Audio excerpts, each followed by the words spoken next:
Welcome back to Backyard Florida. Today we're talking about my junk. So one of the one of the problems with having a homestead is you have a lot of needs, but you don't need those tools for those needs all the time. And when you have perfectly good things like old wood and posts, you don't want to throw it away, but you try to find a place to store it so that it doesn't attract a bunch of snakes, maybe even keep it out of the weather if you're lucky. So we had a couple of fence projects, we had the garden project, we've taken stuff off pallets and solar array building and stuff going on, so we've ended up with just junk everywhere. And my way of thinking is, if I can't store it in the pole barn, in the shop, or in the container, I have too much stuff. So today we're going to pull everything out other than the trailer and the ladders and see if we can make it all make sense and fit all our stuff under there in a way that allows us to store it out of the weather but still have good access to our tractor implements and stuff like that.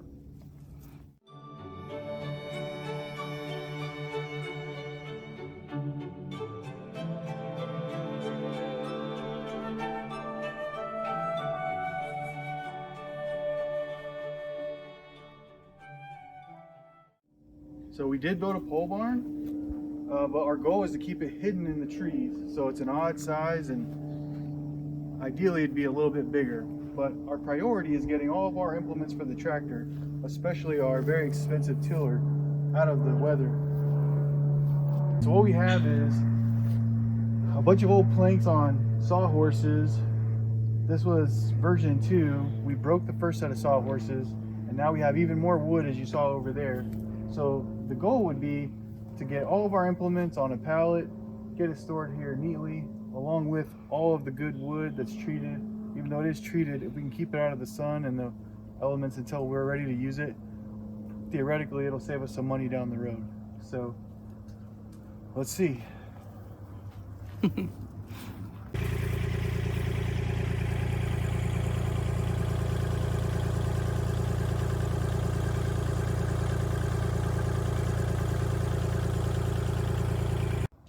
There is a huge orb weaver spider right up there. You can kind of see it. We have so many of them out here. I know they're good for the environment, but they're so freaky and we've almost walked into so many of them. We just leave them where they are, but man, we have to really watch where we're going out here.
This is pretty cool. We found this guy under a wood pile when he moved it. Little pine wood snake. So I have a plan that might work or might not work, but I think I can wrap this through the top bolt of that, use a chain around the forks, and lift this up and set it on a pallet. This is a tiller that's 4 or 5 feet wide, and it is shockingly heavy. The couple times I've had to move it not hooked up to the tractor, it's always been a pain in the butt. So I'm trying something different today. Anything's possible if you believe. And there's no OSHA. Yeah. It's always sketchy when you use a chain for things, but I don't think either of us will be in the path if something goes horribly wrong. It's the worst that can happen. I dropped the most expensive attachment we've ever bought. At least it won't be from high. Yeah. Moment of truth.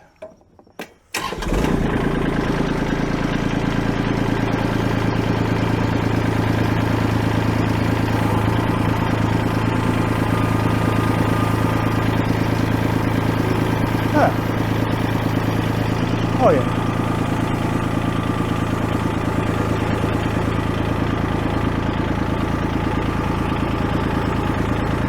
No problem.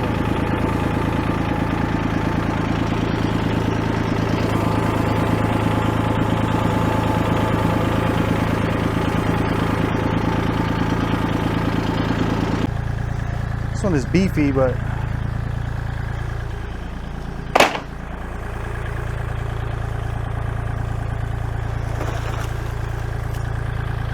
now that could be perfect. It doesn't look too strong though. Oh no, that's pretty janky. The one underneath though, there we go.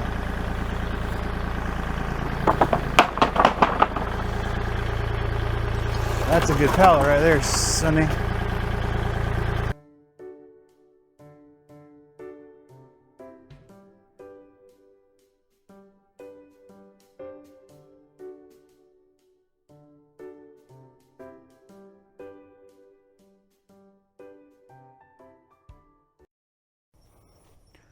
So as you saw, we used the best of the worst pallets that we have to keep this up off the ground.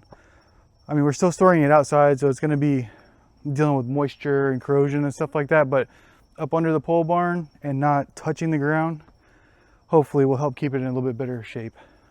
So we shall see.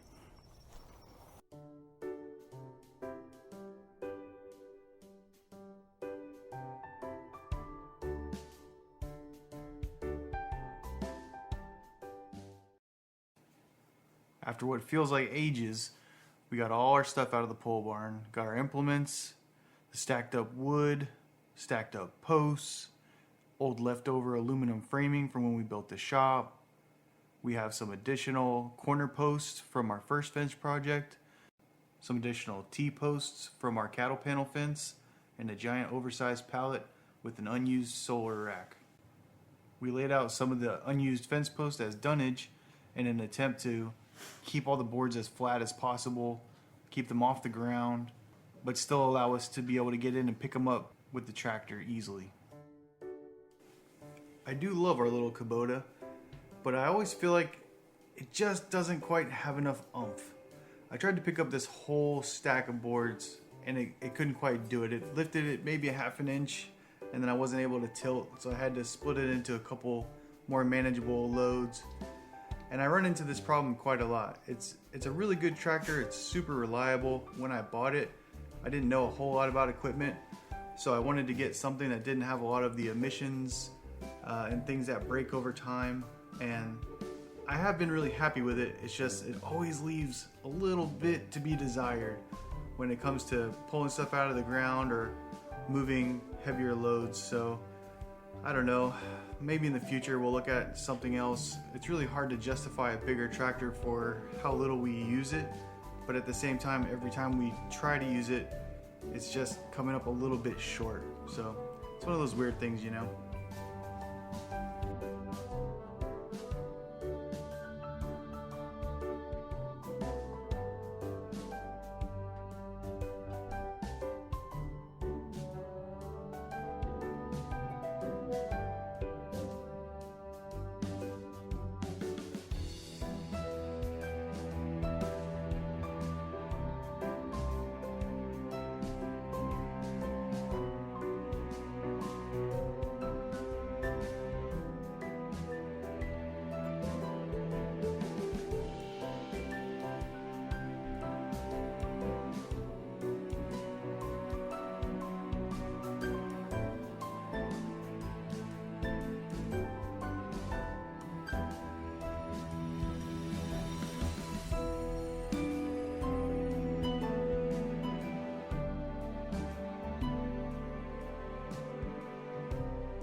Well, you'll quickly learn with a homestead or just a bunch of property in general that there's never enough time in the day.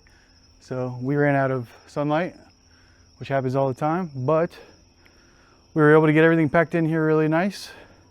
We have all our flat boards spread out on dunnage and our posts on dunnage to keep them off the ground. We got our expensive implements on pallets. We have the bucket where I can pull in with the tractor and get it really easily. And that's the big thing is, you might be wondering why we don't put the stuff we care the most about farther in the center. It's because it's really hard to get to it and you don't want to have to move things to get to your implements. So like this, we can get to all the implements. We still fit the tractor, got our trailer over there, box blade over there. We'll throw our little push mower back up under here, and we've about got this pole barn maxed out. So we're gonna have Leo keep a good watchful eye on everything, and hopefully this will do the trick to keep everything looking nice for as long as we can. So thanks for watching. And just in case you're wondering who Leo is, this is Leo. He's been protecting gardens in our family since I was a kid.